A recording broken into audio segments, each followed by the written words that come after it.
خیلی خوش اومدیم به یه ویدیوی دیگه. تو ویدیوی امروز قراره با هم دیگه یه تابلو دکوراتیو کار کنیم. وسایل مورد نیاز: یه بوم 60x90، یه قلتک،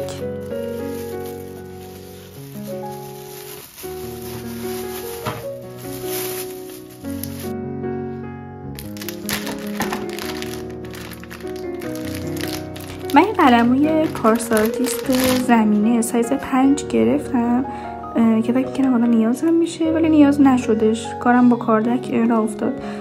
پس به جای قلمو یه دونه کاردک سایز 7 نیازتون میشه. البته سایز 2 هم خوبه که کنار دستتون باشه. و میرسیم به اصل کاری، تکسچر، که من به پیشنهاد خانم فروشنده بین مدل سرامیک و پتینه‌شو مدل پتینه رو گرفتم. 1 کیلویی هم هستش.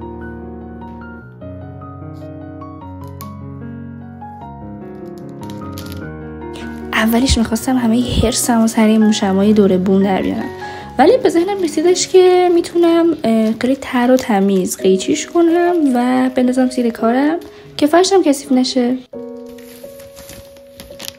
و بدین صورت استفاده کاربردی میکنیم ازش. طرحی که مد نظرمه یه دریاست روی پس زمینه مشکی. پس اول باید کل بوم رو مشکی کنم. من اینجا چون دارم از رنگ اکریلیک استفاده میکنم، پس اول با آب رقیقش میکنم که راحت تر روی بوم بتونم با قلتک پخشش بکنم. البته حواستون باشه آروم هم بزنید، چون اینجوری کثیف کاری میشه مثل من اگه بخواید تون هم بزنید. البته ظرفی هم که من انتخاب کرده بودم اشتباه بود و برمیگردم به همون سنت دیرینه و توی لیوان یه بار مصرف هم میزنمش، چون که ارتفاعش بلندتره و درصد کثیف کاریش هم خب کمتره دیگه. و حالا وقت شروعه. خیلی انتزاعی تو میایم رنگو روی بوم میریزیم هر جوری که دوست داشتی. ببینید قراره کلی عشق کنیم و لذت ببریم از این پروسه. پس اصلا نباید توی هیچ مرحله‌ای به خودمون سخت بگیریم. هر چی شد. بعدم خیلی آروم قلتک رو به جهت‌های مختلف روی بوم میکشیم تا رنگ رو قشنگ تو کل بوم پخشش بکنیم. برای اینکه به یه سیاهی مطلق و خیلی یه دست برسیم باید چند لایه رنگ بکنیم. یه الان لایه اوله و خب قطعا قرار نیستش خیلی خفن رنگ بشه. فقط تا جایی که میتونیم و توی قلتک رنگ هستش رو پخشش میکنیم. همونطوری که میبینی من دارم تا جون آخر رنگی که توی قلتک هست رو روی بوم پخش میکنم. بعدم که با زدن انگشتم به قلتک مطمئن شدم که دیگه رنگی روش نیست، اومدم امتحان کنم ببینم که خود رنگ رو مستقیم رو بوم بذارم چجوری میشه، که دیدم نه، روش اشتباهیه و از کرده خود پشیمون شدم.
فردا صبح دیگه وقت کار با تکسچر بودش. من راستش چون تا حالا با تکسچر کار نکرده بودم خیلی ایده نداشتم که دقیقا باید چی کار کنم. اما تو ویدیویی که دیدم، یه چند تا ویدیو دیدم این وسط، دیدم که میگن تکسچر رو قبل از این که اصلا روی بوم بیاریم قشنگ همش بزنیم تا یه خمیر منسجم بهمون بده. اما من چون اینجا میخواستم با شکر قاطیش بکنم، پس شکرم بهش اضافه کردم، بعد شروع کردم به هم زدن. فکر نمی‌کنم خیلی فرقی داشته باشه. مهم اینه که ما قبل از شروع کارمون حتما تکسچر رو یک دو دقیقه‌ای هم بزنیمش، بعد بخوایم کارمون رو باهاش شروع کنیم. من شکر خیلی چشمی میریختم، اندازه دقیقی نداشتم، ولی میخواستم به یه حالتی باشه که قشنگ این دونه های شکر زیر کار حس بشه. یعنی وقتی کاردک رو بوم میکشی، این خورده های شکر کاملا هم صداش هم تصویرش مشخص باشه. برای همین هی هم میزدم، هی شکر میریختم تا دستم بیاد که دقیقاً اون چیزی که میخوام رو بهم بده.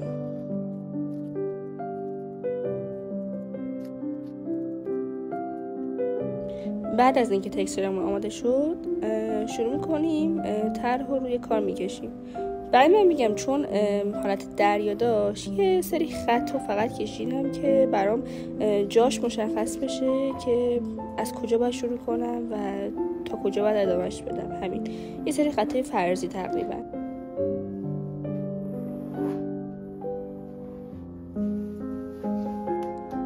بعدم با کاردک سایز 7 شروع کردم به برداشتن تکسچر و گذاشتنش رو بوم.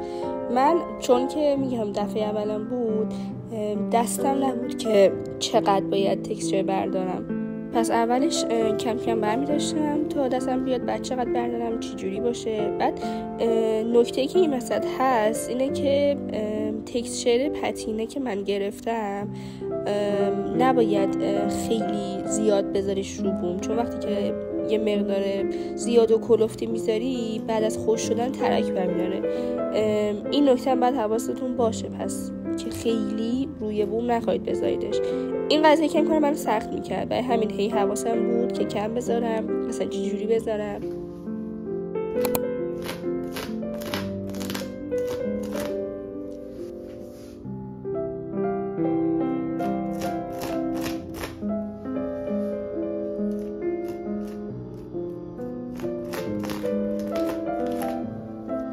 من برای اینکه خیلی یه لایه کلفتی نذارم، کم کم آروم آروم هی لایه رو هم میذاشتم. ولی نکته که اینجا بود این بودش که من اولش یه تکسچری که شکرش کم بود و گذاشتم و خب یکم شل آبکی بود. یه جاهایی شروع کرد به شوره کردن با توجه به اینکه بومم هم عمود بودش دیگه روی سپایه. بر همین من شکر بهش بیشتر اضافه کردم و خمیرم خیلی منسجمتر و سفت‌تر شدش و این دقیقاً چیزی شدش که من میخواستم.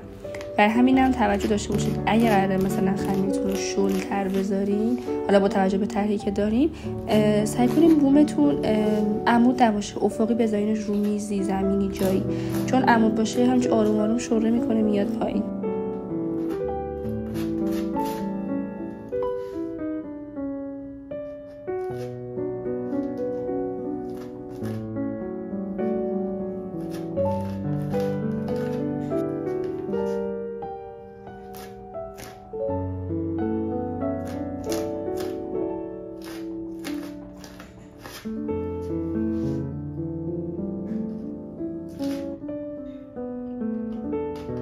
این وسط هم اگه کثیفکاری شد اصلا نگران نباشید، با کاردک برمیدارینش، بعدم اون جایی که مونده رو خیلی آروم با انگشت پاک میکنین، اصلا هم جاش نمونده، خیلیتون راحت بشه.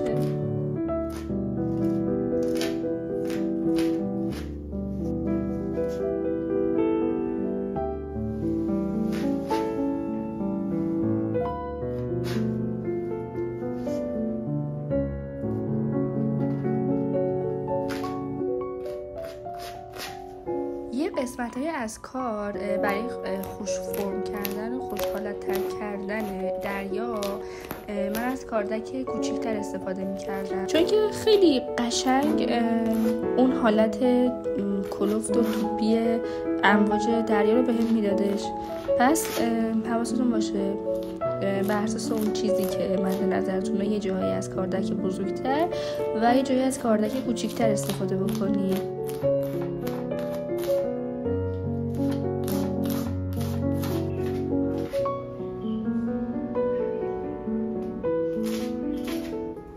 اینجاها دیگه خسته شدم و چون قرار بود قسمت‌های پایین رو کار کنم بومو گذاشتم رو زمین.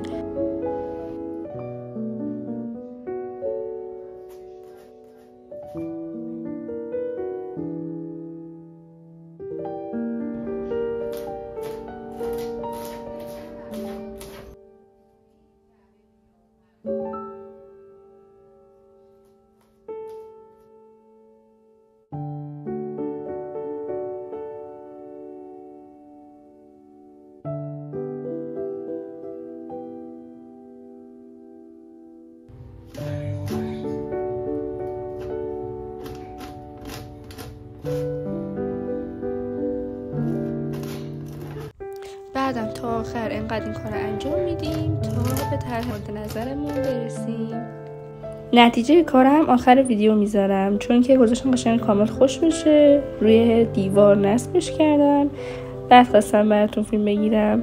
ولی در کل بخوام از نظرم درباره کار با تکسچر بگم، اولا که خیلی چیز راحتیه، خیلی راحت‌تر از اون چیزی بودش که فکر میکردم. بعدم که جالب بود، تنوع بود. بعضی وقت بخوای از این مدل کار انجام بدی کار باحال و جالبیه و دلیل اینم که فکر میکنم انقدر مردم عاشق این مدل کاران و خیلی ها اصلا میرن سمتش که یاد بگیرن، چون که هم کار باهاش راحت تره، چون اصلا نیاز به شناخت هیچ چیزی نداره، نه کمپوزیسیونی نه رنگ شناسی، هیچی نداره. شما صرفا خیلی دلی این تکسچر رو روی بوم با حالا هر مدلی که دوست داری میذاری، به نتیجه دلخواهت هم میرسی و در کل بهتون پیشنهاد میکنم که انجام بدین. حتما امتحان کنید کار باهاش رو، کار جالب و باحالی هستش. برای تمیز کردنشم من از پالت یه بار مصرف استفاده کردم. دیدین کارم که تمام شدش یه سفر ازش کندم انداختم بیرون. ولی مثلا پالت شیشه‌ای هم میتونید استفاده کنید. کلا شستن و تمیز کردنش کار سخت نیستش. با آب حلاله خیلی راحت تمیز میشه. قلموها و کاردک و اینا رو با آب خالی راحت شسته شدش.